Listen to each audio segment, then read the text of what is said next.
Hello mga kol, welcome back sa ating YouTube channel, Surplus TV. Sa bago lang sa ating channel, huwag kalimutan mag-like, share, and subscribe. And click na rin ang notification bell para laging updated sa ating mga susunod na video uploads kayo ito.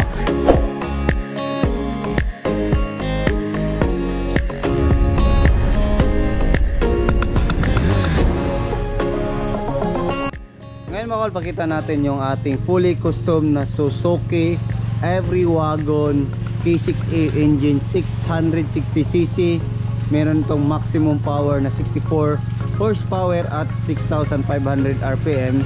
Then meron naman itong maximum torque na 103 Newton meter at 3,500 RPM. So timing chain, 12 valve, 3 cylinder po yung unit natin, 4-speed automatic transmission. So titingnan natin yung ating fully custom, then tapusin natin yung video para malaman natin kung magkano ang presyo sa ganito setup at kung ano yung mga na-upgrade natin. So ito is a 4x2 lang po ito mga kol, hindi siya 4x4. So makita natin dito, candy tone yellow yung kulay at saka black yung itaas. Ayan, so 3-layer headlights. Ito yung high beam, low beam, park light at saka signal light natin. Meron tayong Every Wagon na emblem. Ayan, sporty edition na grills. Then makita natin dito fog lamp, Japan original. Then meron tayong ano dito, bumper na steel. Then dito sa ilalim meron tayong stone guard. Ayan, so maganda po yung stone guard natin yun. Ang ganda ng design niya mga kol. So yan, so fully tinted yung unit natin. Then dito meron tayong customized na fender dito mga kol. Yan po yung customized fender natin. So 13 inches matte terrain tire. Brand new yung gulong, brand new yung mag wheels natin. So fully undercoat. Then nakalip po yung unit natin ng 2 inches. Ayan. So dito meron tayong ilaw dito sa ating side mirror. Ayan, so meron din yung orange para sabay dito sa ating fender light. Ayan, so meron tayong top load carrier sa taas. Ayan, so black dito. So kalahati black, then candy tone yellow yung body niya. So makita din natin dito meron tayong mga pailaw sa ilalim. Ayan, so meron din tayong step board na nilagay, so based sa request ng ating customer. So dito fender meron din, so lifted din yung ating unit, din fully undercoat po yan mga kal. Yan, so dito makita natin, yan, so yung mag wheels natin. So meron tayong special na nilagay dito sa ating valve ng kanyang gulong, is yan po yung TPMS. So pakita natin yan mamaya kung paano siya nag-function yung TPMS natin. So dito spoiler is original, meron tayong ladder dito. Ayan, so chrome dito, Every Wagon emblem, Suzuki emblem.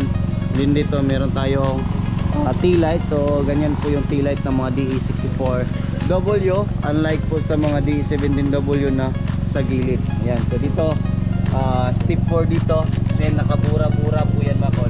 So maganda yung kanyang tunog yun, diba? So dito naman tayo sa likuran. So ito yung likuran natin, meron tayong third set na nilagay sa request nila. Then meron tayong wheels diyan para daw yan sa aso, para yung kanilang aso hindi po tatawid dun sa kabila. So movable po yan mga kol. Anytime na gusto nila tanggalin yung wheels na yan is pwede tanggalin kasi bolted po yan. Ayan, so tingnan natin dito. Ayan, so single power slide pong unit na to. Yan, makita din natin dito. Yan, skipboard, kompleto. Yan po yung upuan natin. Yan, kita natin yung lagyan natin ng liwanag. Yan, so meron siyang headrest, armrest, meron siyang cup holder. Naka VIP concept yung ating upuan. Yung ceiling din naka VIP concept. Meron tayong fan dyan sa gitna. Din dito meron tayong mga accessories na pailaw sa ilalim.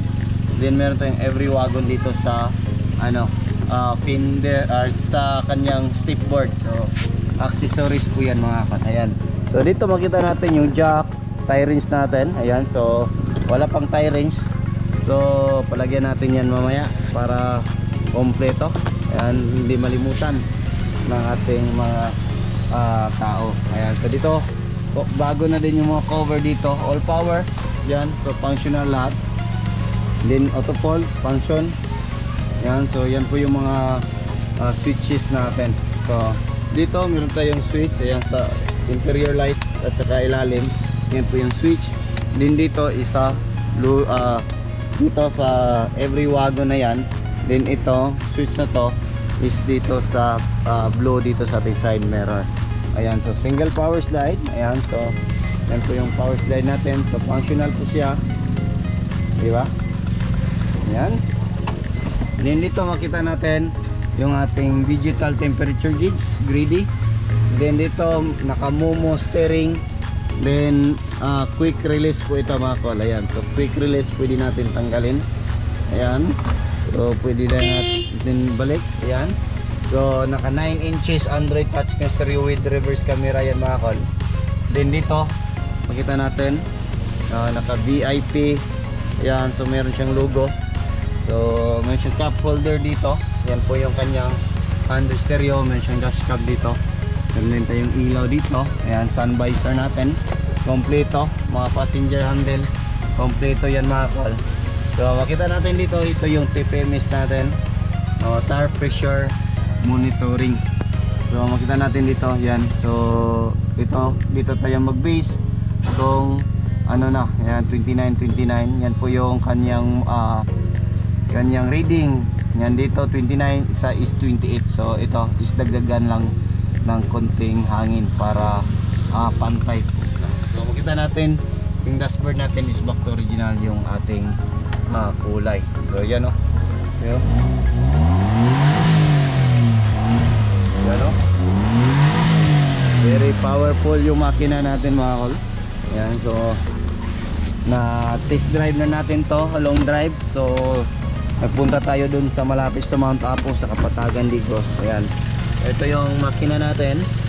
So yung turbo is bago na din. Pinalitan natin to ng turbo kasi sira yung dating turbo nito. Ayan, kita natin dito. Ayan.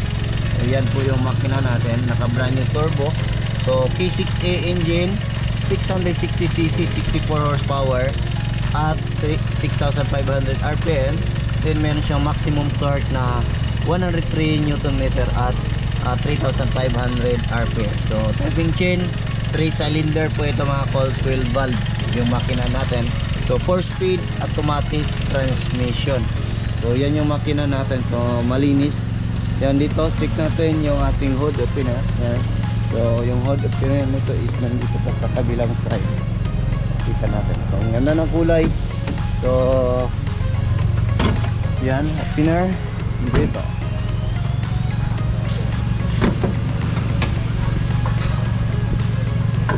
So yan, makita natin dito yung ating coolant reservoir, yung ating brake fluid reservoir. So dito yung radiator cap. So yan natin yan mamaya.